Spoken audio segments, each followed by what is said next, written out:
Assalamualaikum warahmatullahi wabarakatuh. Alhamdulillahirabbil alamin wassalatu wassalamu ala asrofil anbiya'i wal mursalin wa ala alihi wa sahbihi ajma'in amma ba'du. Pada kesempatan kali ini kita akan melakukan praktikum online ya. Untuk praktikum yang ketiga yaitu P2 metabolisme obat. Di mana metabolisme obat ini dilakukan untuk mempelajari pengaruh beberapa senyawa kimia terhadap enzim metabolisme obat dengan mengukur efek farmakologinya. Untuk metabolisme itu sendiri adalah reaksi perubahan zat kimia dalam jaringan biologi yang dikatalis oleh enzim menjadi metabolitnya. Metabolisme obat terutama terjadi di hati, yaitu di membran retikulum endoplasma dan di sitosol ini ya. Tempat metabolisme lain adalah dinding usus, ginjal, paru-paru, otak, dan kulit. Ada juga yang di metabolisme di lumen kolon. Ya, dalam rongga ginjal akan ada penurunan efektivitas dalam mengekskresi obat yang bersifat lipofil ya. Dia lebih larut ke lemak karena akan mengalami reabsorpsi di tubulius setelah melalui filtrasi glomerulus. Oleh karena itu, obat yang di lipofil harus dimetabolisme terlebih dahulu menjadi senyawa yang lebih polar supaya reabsorpsinya berkurang sehingga mudah untuk dieskresi. Ya. Untuk tujuan metabolisme obat di dalam tubuh tujuannya adalah untuk mengubah obat nonpolar atau larut lemak menjadi polar atau larut air agar dapat dieskresi oleh ginjal dan empedu. Dengan perubahan ini, obat aktif umumnya diubah menjadi inaktif, tetapi sebagian berubah menjadi lebih aktif jika asalnya prodrug, ya, kurang aktif atau menjadi toksik. Secara umum tujuan metabolisme obat adalah mengubah obat menjadi metabolit yang tidak aktif dan tidak toksik. Untuk reaksi metabolisme obat yang terpenting adalah oksidasi oleh enzim sitokrom P50 ya, CYP 450 yang disebut juga enzim monooksigenase atau MFO, mixed function oksidase, di dalam retikulum endoplasma di dalam organ hati. Interaksi dalam metabolisme obat, induksi atau inhibisi enzim metabolisme terutama enzim ini sitokrom tadi ya. Ini untuk struktur dari sitokrom itu seperti ini. Struktur kimia dari sitokrom.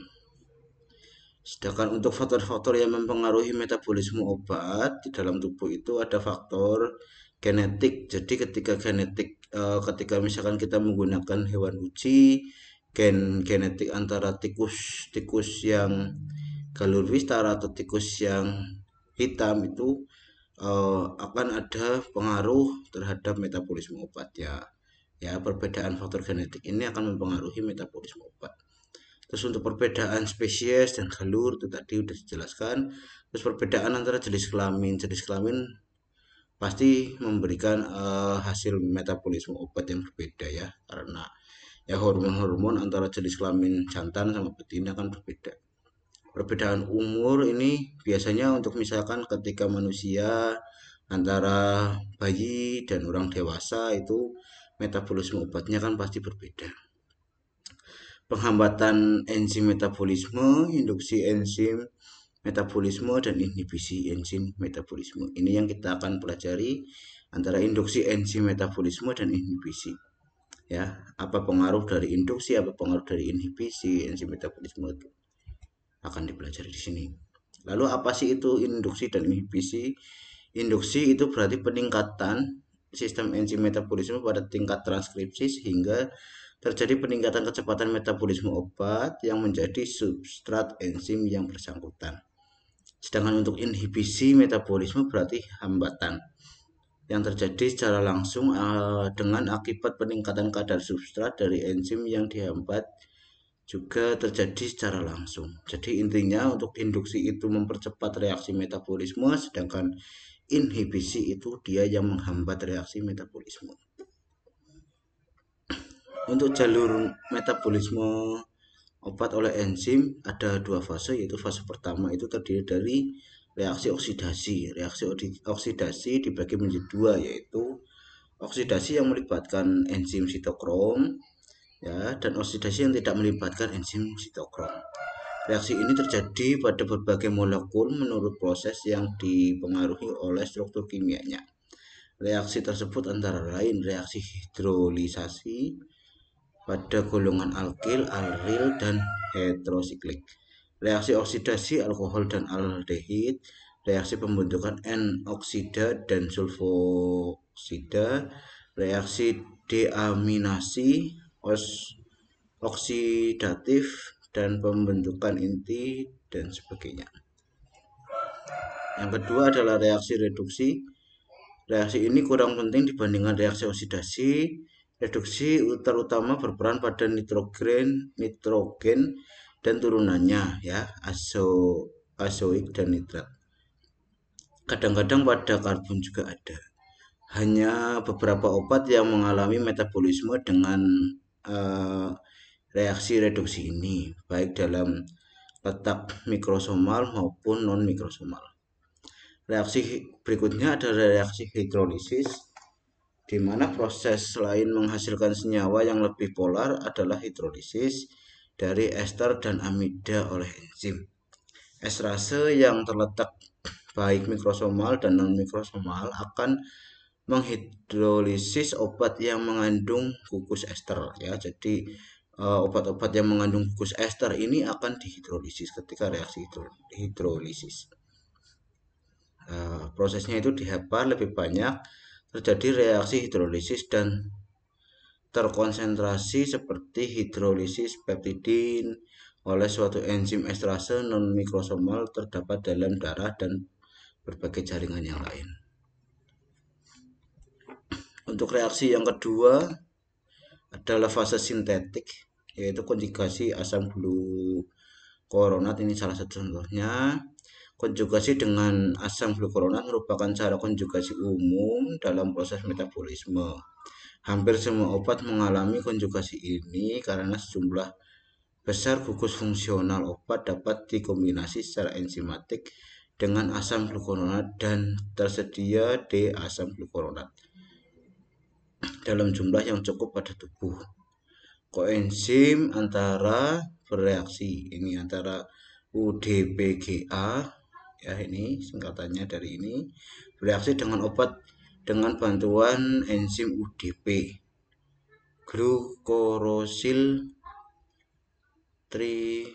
transverse ya, UGT ini, untuk memindahkan glukuronida ke O pada alkohol ya. Jadi gugus O nya itu kan berpengaruh pada gugus O pada alkohol itu fenol atau asam karboksilat, atau atom S pada senyawa tiol, atau atom N pada senyawa amin dan sulfonamida. Jadi ini akan mempengaruhi pada gugus-gugus ini. Kalau misalkan adik-adik nanti mempelajari ini kan ada gugus-gugusnya ya. Berikutnya adalah metilasi. Reaksi metilasi mempunyai peran penting pada proses biosintesis beberapa senyawa dengan endogen seperti norepinefrin, epinefrin, histamin, serta untuk proses bioinaktivasi obat. Koenzim yang terlibat pada reaksi metilasi adalah SAM ini ya. Reaksi ini katalis oleh enzim metil transverse yang terdapat di dalam sitoplasma dan mikrosom. Konjugasi sulfonat terutama terjadi pada senyawa yang mengandung gugus fenol dan kadang-kadang juga terjadi pada senyawa alkohol, amin aromatik, dan senyawa N-hidroksi. Konjugasi sulfat pada umumnya untuk meningkatkan kelarutan senyawa dalam air dan membuat senyawa menjadi tidak toksik. Untuk asetilasi merupakan jalur metabolisme obat yang mengandung gugus amin primer, sulfonamida, hidrasin, hidrasid, dan amin alifatik primer. Fungsi utama asetilasi adalah membuat senyawa inaktif untuk detoksifikasi. Berikutnya itu tadi dasar teorinya ya, nanti bisa dicantumkan dalam laporan. Untuk alat dan bahan, alat-alat yang digunakan itu menggunakan split injeksi. Ini untuk yang yang bukan ujung tumpul ya, yang split injeksi jarum runcing. Tetapi sepertinya kalau untuk yang di sini kita hanya menggunakan jarum sonde ujung tumpul. Merasa salah ya, menggunakan jarum sonde ujung tumpul membulat, labu ukur 10 mili, stopwatch, timbangan tikus. Ini untuk menimbang bobot tikusnya ya, untuk menghitung dosis pemberiannya, raca analitik, dan alat-alat kelas lainnya. Terus bahan-bahan yang digunakan tentunya kita akan membandingkan antara induksi dan inhibisi ya. Jadi obatnya itu nanti diazepam, kontrolnya itu Aquades ya, maksudnya dosis tunggal diazepam. Sedangkan untuk induksi itu fenobarbital dan inhibisi simetidin.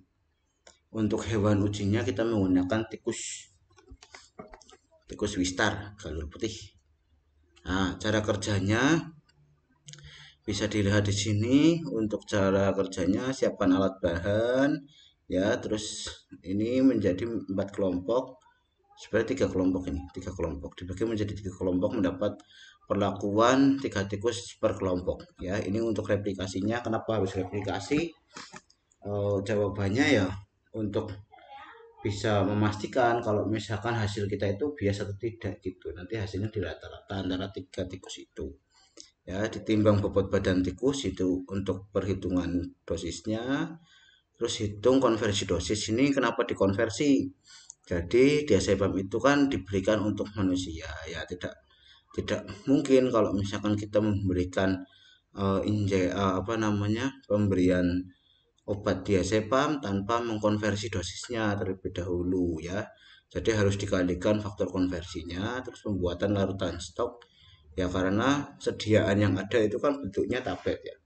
Bentuknya tablet, nanti kita harus melakukan pembuatan larutan stok ya, terus perhitungan volume pemberian obat. Untuk kelompoknya ini bukan 4 kelompok ya, 3 kelompok. Jadi untuk kelompok pertama itu sebagai kelompok kontrol, diberikan diazepam dosis tunggal secara intraperitoneal. Untuk kelompok kedua itu kelompok induksi ya. Ini ada kelompok induksi menggunakan fenobarbital intraperitoneal dan diazepam intraperitoneal. Oh ya benar tadi, berarti untuk injeksi intraperitoneal itu kita menggunakan split injeksi yang runcing ya. Jadi untuk perlakuan fenobarbitalnya itu nanti intraperitoneal. Terus simetidinnya itu menggunakan cara peroral dan diazepamnya secara intraperitoneal.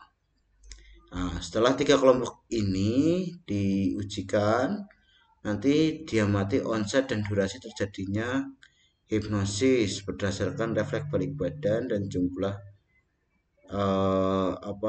jatuh dari rotarotnya. Jadi nanti si tikus itu dimasukkan ke dalam rotarot, nanti dia akan jalan. Ketika dia efek obatnya sudah mulai muncul itu nanti dia akan ya lemas terus akan ada jatuh gitu. Dia berapa kali jatuh itu yang dia mati.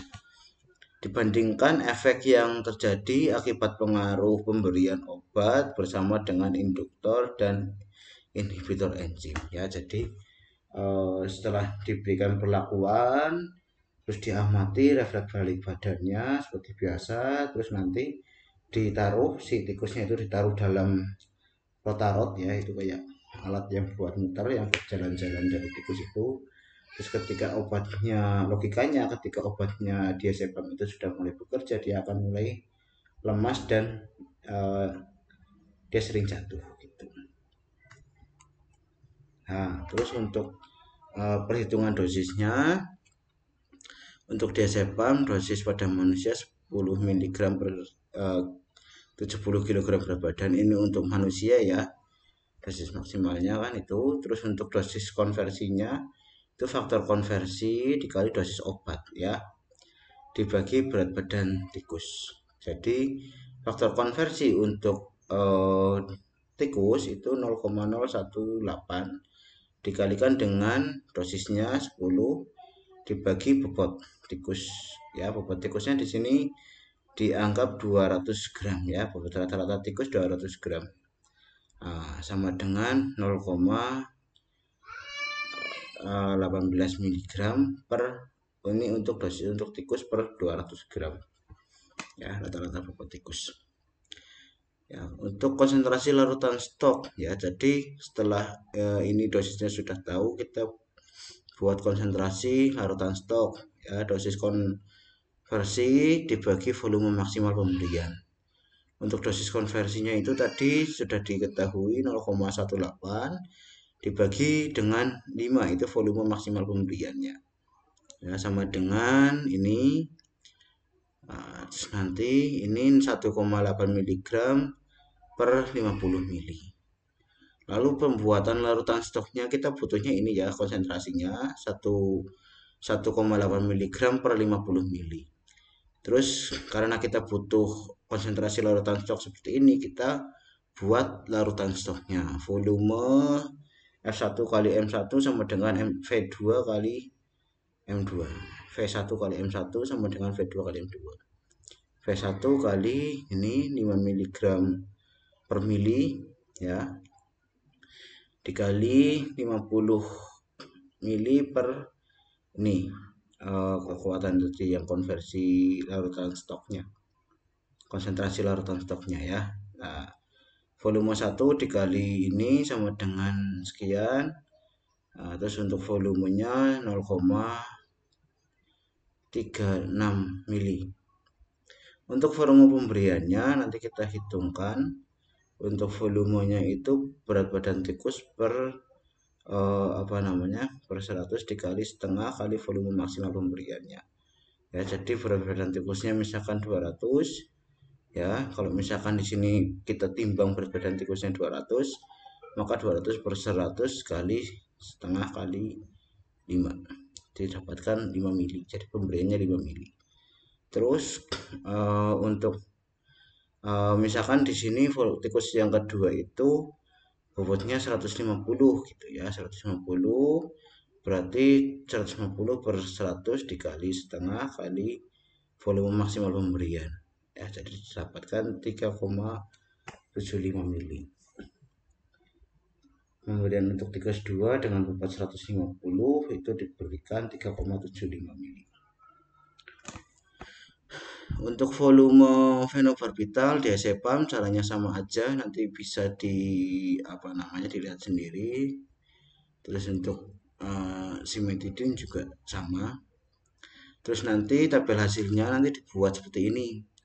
Untuk perlakuan fenobarbital diazepam ya, ini untuk kontrolnya itu, kontrolnya waktu timbul efeknya berapa menit ya.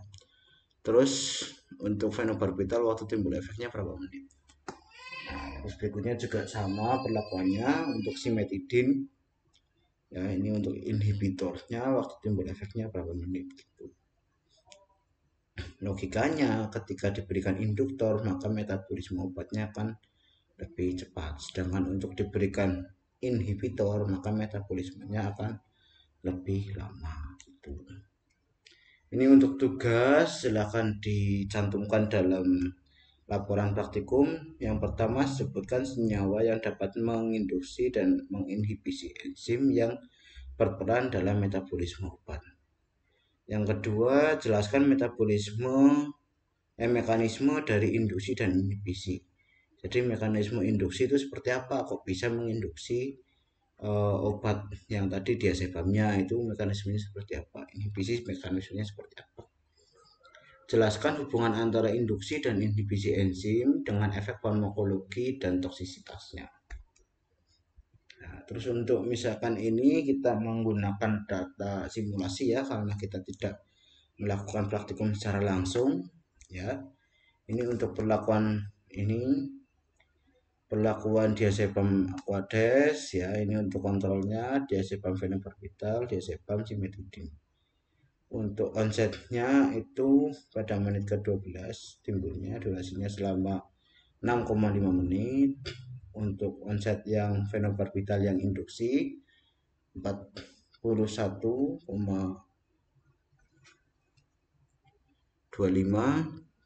Ini pada menit ke ini onsetnya timbul, terus dengan diazepam yang cimetidine ini ya. Nah, nanti kalau misalkan ada yang tidak sesuai silahkan dibahas. Ini ibaratnya kalian dapatnya seperti ini. Ketika ada tidak sesuai silahkan dimasukkan ke dalam pembahasan. Dilihat dari parameternya ya. Jadi nanti ini dibandingkan dengan parameter-parameter yang ada. Silahkan cari referensi jurnal gitu ya. Bagaimana sih sebenarnya fenobarbital dan cimetidine. Anggaplah ini hasil kalian, terus nanti dibahas kok hasilnya seperti ini, apakah sama dengan referensi atau gimana gitu. Terus untuk hasil simulasi berikutnya yaitu yang di rotarot itu untuk waktunya ini 15, 30, 60, 90 menit. Ini untuk diazepam jumlah jatuhnya ini di sini sudah tersedia ya. Nah, seperti itu. Silakan nanti saya saya share ke Skalsa nanti untuk pengumpulan dari laporannya. Silakan ditulis tangan terus nanti difotokan, dimasukkan ke Word gitu ya. Dibuat PDF boleh, mau buat langsung juga boleh. Sebenarnya enak dibuat PDF sih, jadi difotokan, tempel-tempelin ke Word, terus nanti di save secara PDF gitu ya. Sekian dari saya, apabila ada salah kata nanti silakan dipelajari sendiri lagi. Billahi taufiq wal hidayah. Wassalamualaikum warahmatullahi wabarakatuh.